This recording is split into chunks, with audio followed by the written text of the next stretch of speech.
3 जानेवारी 2026 प्रथमतः आपणा सर्वांना, आपल्या सदस्यांना, सरपंच मॅडमना, आपल्या पालकवृंदांना सगळ्यांना नवीन वर्षाच्या हार्दिक शुभेच्छा। आणि नवीन वर्षाचा पहिला कार्यक्रम म्हणजे काय तर सावित्रीबाई फुले जयंती। आता क्रांतीज्योती सावित्रीबाई फुले यांनी आपल्या स्त्री शिक्षणाची द्वारे फुले केली अशा या सावित्रीबाई फुलेंचा जन्मदिन आपण साजरा करणार आहोत। आपल्या गावच्या सरपंच योगिता पिळगावकर मॅडम इथे उपस्थित झाल्या, त्यांचे टाळ्या पहिल्यांदा। त्यानंतर पूर्वा पिळगावकर, त्यानंतर शुभांगी शेवाळे आणि तुमचं नाव काय, रंजना काय, आकाताई शेवाळे आणि जयश्री शेवाळे या महिला देखील आपल्या इथे उपस्थित झालेल्या आहेत, त्यांनाही टाळ्या स्वागत करूया। त्यानंतर सरपंच मॅडम आणि इतर महिला वृंद यांना विनंती करतो की त्यांनी सावित्रीबाई फुले यांच्या प्रतिमेचे पूजन करून घ्यावे।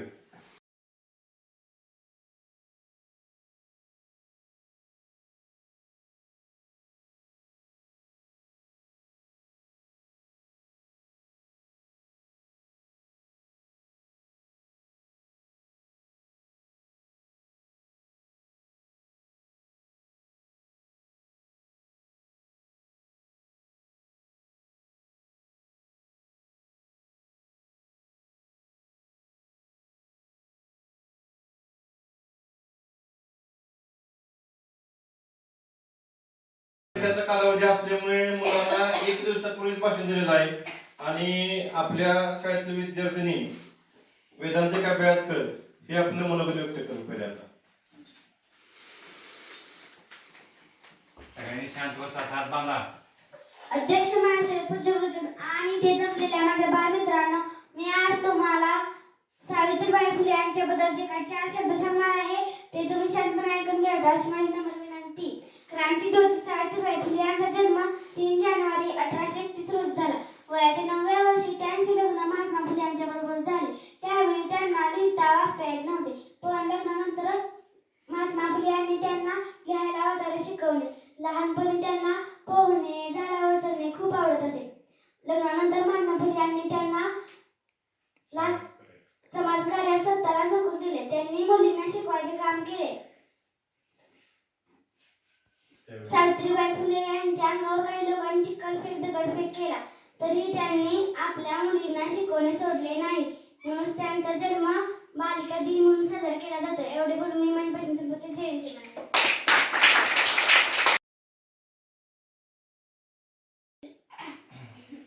अध्यक्ष महाशय, पूज्य गुरुजन आणि ते जमलेल्या माझ्या छोट्या मोठ्या बालमित्रांनो, मी आज तुम्हाला सावित्रीबाई फुले यांच्याबद्दल जे काही 4 शब्द सांगणार आहे ते तुम्ही शांतपणे ऐकून घ्यावे अशी माझी नम्र विनंती।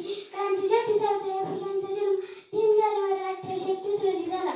वयाच्या 9व्या वर्षी त्यांचे लग्न महात्मा फुले यांच्याबरोबर झाले।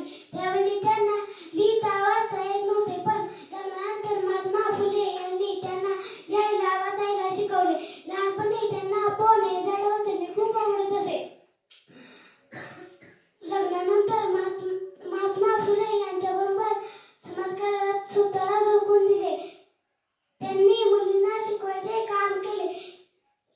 सावित्रीबाई फुले यांच्या अंगावर काही लोकांनी चिखलफेक, दगडफेक केला तरी त्यांनी आपल्या मुलींना शिकवणे सोडले नाही, म्हणूनच त्यांचा जन्मदिन बालिका दिन साजरा केला जातो।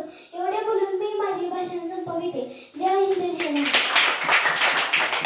बघा, क्रांतीज्योती सावित्रीबाई फुले यांची जयंती म्हणजे बालिका दिन साजरा करण्यासाठी आपण इथे जमलेलो आहोत। बालिका ही एक आई असते, बहीण असते, पत्नी असते आणि ती शिक्षिका सुद्धा असू शकते। याचं उत्तम उदाहरण म्हणजे सावित्रीबाई फुले या आहेत। त्यांनी पहिल्यांदा पुण्यामध्ये मुलींसाठी पहिली शाळा सुरू केली। त्यांना खूप त्रास झाला सुरुवातीला, पण त्यांनी काम सोडलं नाही। त्यामुळे आज या मुली दिसत आहेत आपल्याला, उच्च पदावर, उच्च स्थानी आहेत मुली। या सगळ्या त्यांची कृपा आहे, त्यामुळे या मुली सगळ्या सुशिक्षित झालेल्या आहेत।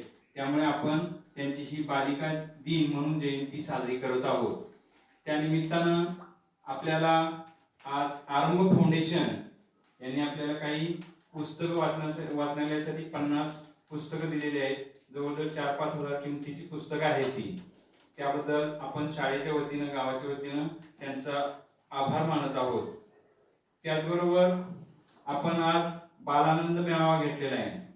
शनिवारी कसं असतं, विना दप्तरची शाळा असते आणि त्यामुळे आपण त्याचा आज योगायोग येऊन आपण आज टोप्या बनवलेल्या आहे आणि छानपैकी मुलांचे चेहरे रंगवणार आहोत. आणि अशा पद्धतीने हा कार्यक्रम आपला शाळेत आपल्याला घ्यायचा आहे आणि सुरू आहे सध्या आता.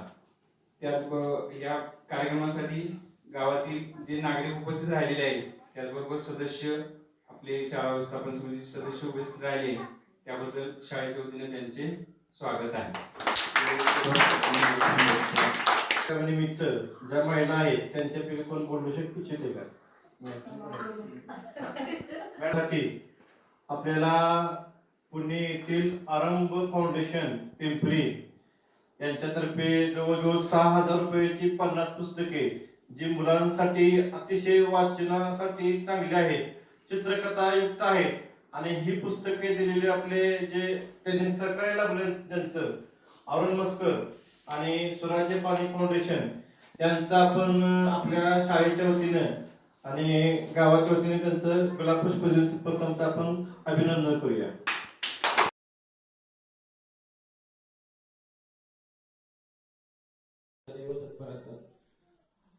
खूप साऱ्या गोष्टी करायच्या आपल्या गावासाठी, ज्याच्यासाठी आपण खूप धडपड करतोय, त्या लवकरच पूर्ण होतील ही आशा बाळगतो. आणि क्रांतीवीर सावित्रीबाई फुले यांच्या जयंतीनिमित्त सगळ्यांना मनपूर्वक आभार. धन्यवाद.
आपल्या गावच्या सरपंच मॅडम योगिता वेळकर इथं उपस्थित झाल्या, त्याबद्दल आपल्या शाळेच्या वतीने त्यांचा आभार आहे. त्यानंतर आपल्या गावातील महिला वृंद जयश्री शेवाळे, आकाताई शेवाळे, शुभांगी शेवाळे, पूर्वा केळासकर, सुनीता धुमाळ, मित्रा जाधव, स्वप्नाली गाडगे या देखील उपस्थित झाल्या. त्यांचा आपल्या शाळेच्या वतीने आपण आभारी आहोत. त्यानंतर आपल्या शिक्षक पालक संघाचे अध्यक्ष चंद्रकांत शेवाळे आणि SMC सदस्य विक्रमसिंह बेळासकर हे आपल्या इथे उपस्थित झाले. त्यांचे स्वागत करा. आभार मानूया. आभार. काय वाटतं सगळ्यांना? आजच्या या कार्यक्रमासाठी आपल्याला जे आरंभ फाउंडेशन आहे, स्वराज्य फाउंडेशन यांच्याकडून आपल्याला पुस्तकं प्राप्त झाली, खाऊ वाटप झाला, त्याबद्दल त्यांचे आणि त्यांची मदत मिळवणाऱ्या अरुण मस्कर यांचे पण आपल्या शाळेच्या वतीनं आभारी आहे. आणि यानंतर हा कार्यक्रम संपला असं घोषित करूया.